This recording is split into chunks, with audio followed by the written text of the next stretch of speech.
СОКи и вузы, Security Operation центры и наши высшие учебные SOCs заведения. Казалось бы, что общего? and universities. What's in common between them?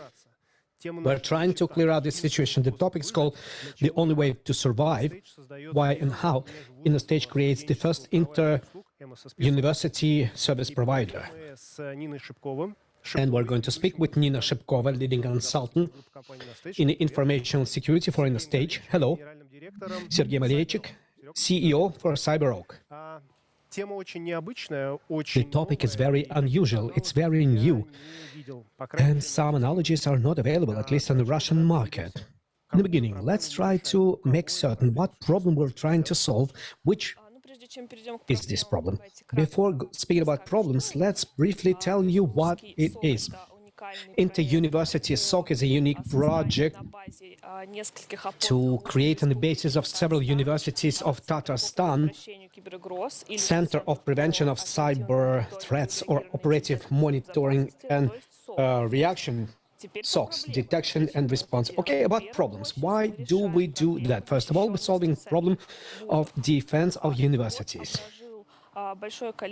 This year have disclosed a lot of problems because the number of cyber attacks against any critical infrastructure facilities have increased, and university during the reception period, they've had a big overload due to an increasing number of DDoS attacks, and they could not react fast enough and restore the work of their services, and they've had very big reputational losses, and students could not download their documents. First of all, it's the level of protection and possibility of reacting to the security problems. The second one, the similar like with the first one, is to provide employment potential, training high specialists in the area of information security. We all know that students in universities, after graduating, they are not ready specialists. They should go to some internship, some additional practical training.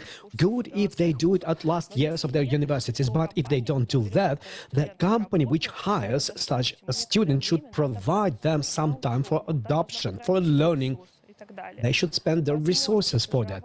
Possibility of having internship in a live SOC will give opportunity for such graduates to become complete specialists, and after being hired by any SOC, external or internal SOC will immediately be able to participate in this work without spending time of the employer and their own time, and being a ready, completely trained specialist.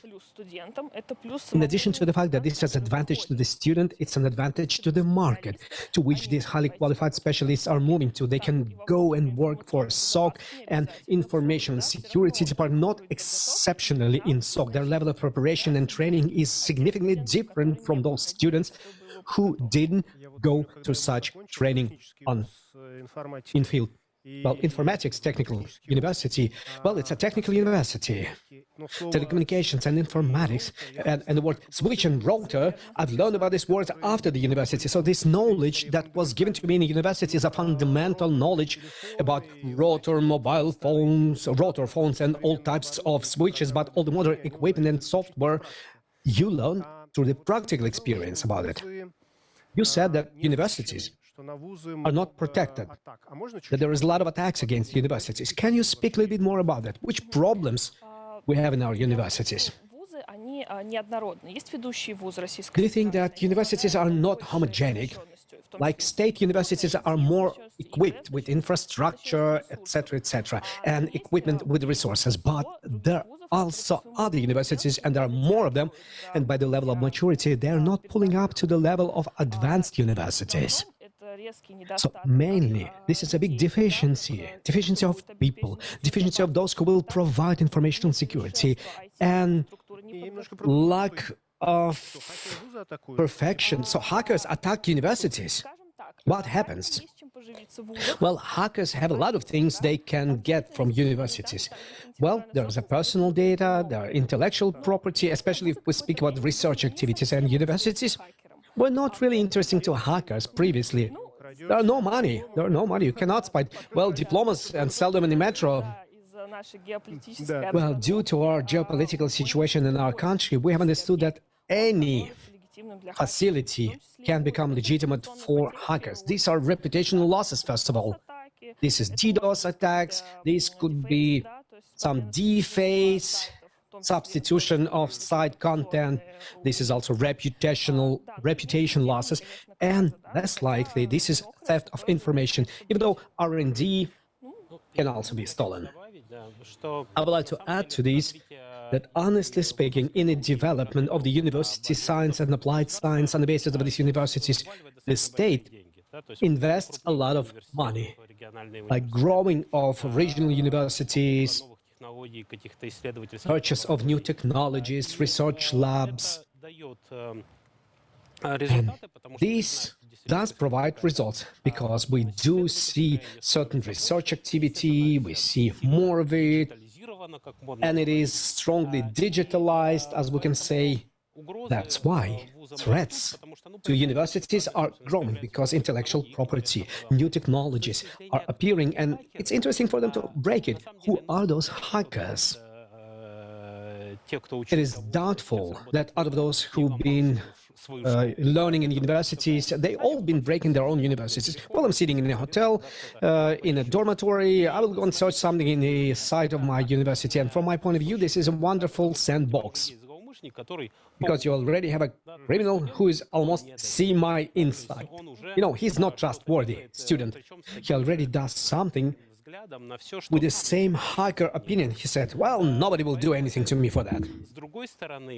That's why from another side, if you're not going to look at it, not from the side of the university, but the vendor, this is a good laboratory where you can collect a lot of interesting threats and interesting scenarios of their realization.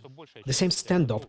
I think that most or half of those who participate, these are students, more likely.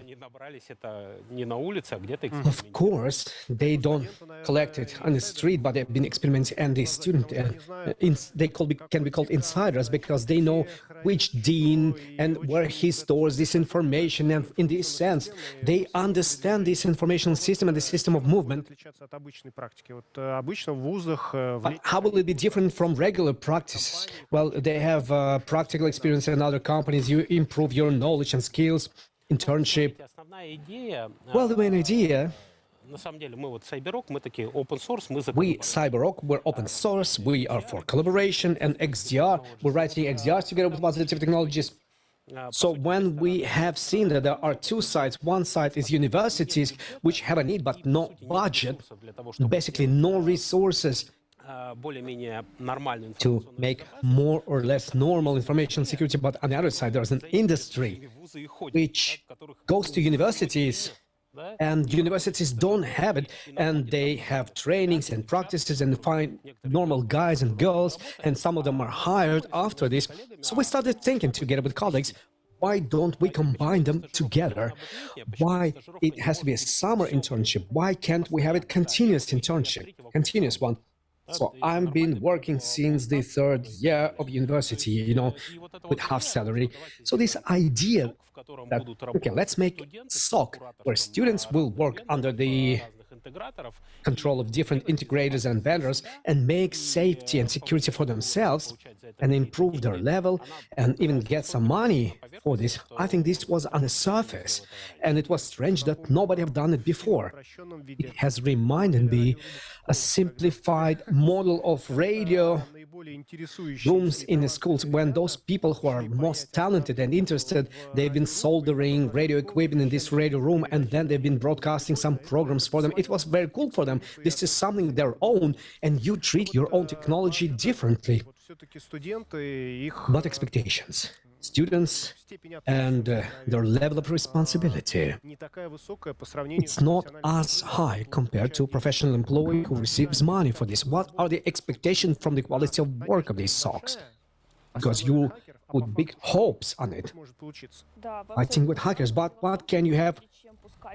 Well, before you put student in such a SOC, you have to prepare a student and you have to talk with the partners, you should do certain preparation work, and you have to create a training curriculum, a special course, which is not tuned up for theoretical database of knowledge, but tuned up for the activity that will be executed in this SOC.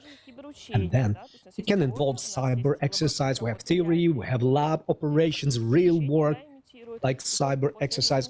And only after that, only the best students who go through this selection and they pass certain exams and tests, they get access to working SOC. They get access as employees of SOC, and they will make labor agreement so that they will carry this responsibility on their shoulders, because as a student, they cannot carry responsibility for the incident. And only then they come to the front lines, because students is the first line of processing the incident. In the external SOC, they also will have teachers who will be mentors, who will be the third line, second line. When there is an escalation of incident, some non-standard situation or high criticality incident, of course, these incidents are treated by teachers who also are employees of SOC. So this is going to be some kind of a conveyor. Students will be constantly trained and replaced. New will come, they will go to all these three lines, they will become analytics, TI of threats, threat analysis, they will learn how to create content for CM, scenarios of monitoring, reaction scenarios for ERP platforms. They will develop within this SOC, and then they will go to the labor market. So we want to create a mini industry, because same SOC, analytics SOC, is the most burning out profession as the antiviral analytic for the vendors. Why? Because there's a lot of routine in it and a big concentration of attention. In the worst case, you work on a shift basis, sometimes 4 hours. You are searching for a needle in a haystack. There's a big amount of information which you have to process, and you will be evaluated by your worst case, by something that you have missed, or because nobody sees what good you have done, and this is, you're constantly demotivated. Yes, it's a separate story, how to motivate those people, how to calculate these motivation points, and this situation that we've heard about, we need to build this chain out of those links, so that person will have a possibility to go from some basic objective to more interesting, and all the way to creation the content. So the work which is done by vendor. Okay, let's talk about this a little bit. It looks like is based for the growth of qualified employees which improve their expertise, and how this career path can look like in the future, so that they don't win in SOC, but maybe they will find some interesting development. Well, either this person goes and searches for the work in SOC. SOC actually has a lot of roles. It doesn't matter that he goes for the shift. If he's really qualified as a specialist, he can be hired as analytic or threat intelligence, content, forensics, investigation, intelligence. There's a lot of paths for him to develop. And if after military SOC he want to go to MSSP SOC, because specifics are a little bit different, it's more service-oriented and business-oriented rather than university. Well, there's a lot of different priority of incidents, and he can go as a shift operator, but his growth will be much faster because he worked on the first, second, third lines, and then he went on to the direction he's interested in.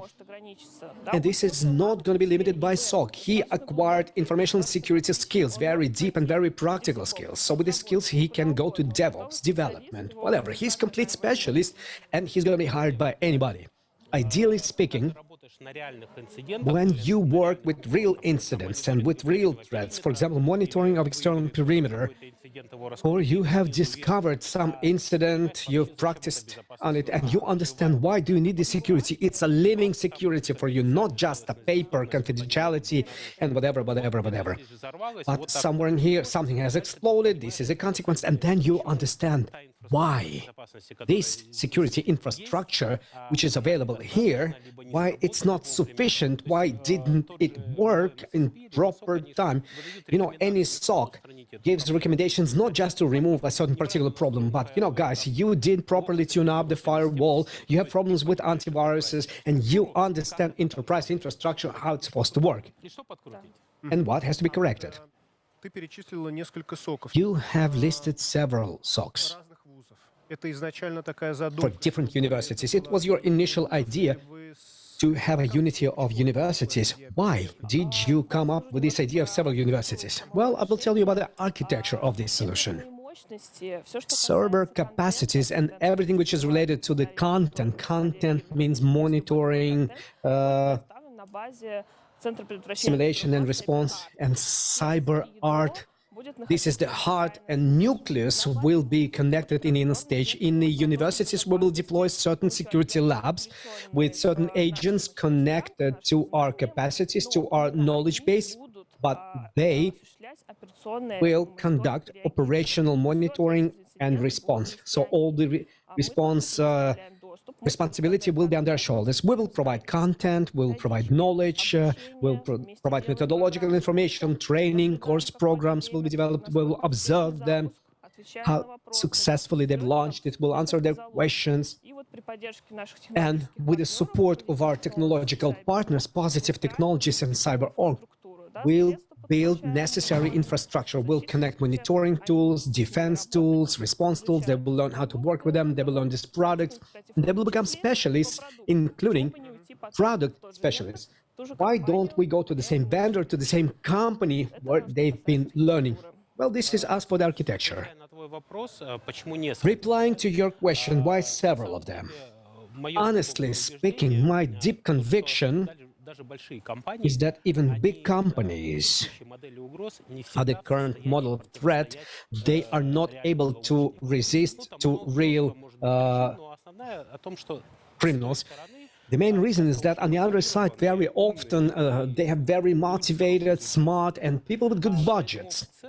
That's why, generally speaking, this is a general trend, and I see that IT and security, they become bigger. It goes to the cloud, it goes to MSSP, etc.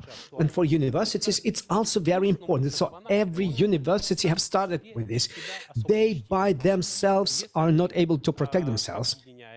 So if we unite them, if we enlarge this organization, if this function will be taken outside, but at the same time we will use resources which are distributed along all these universities, then we can create a viable story from the point of view of budgets, from the point of view of human resources.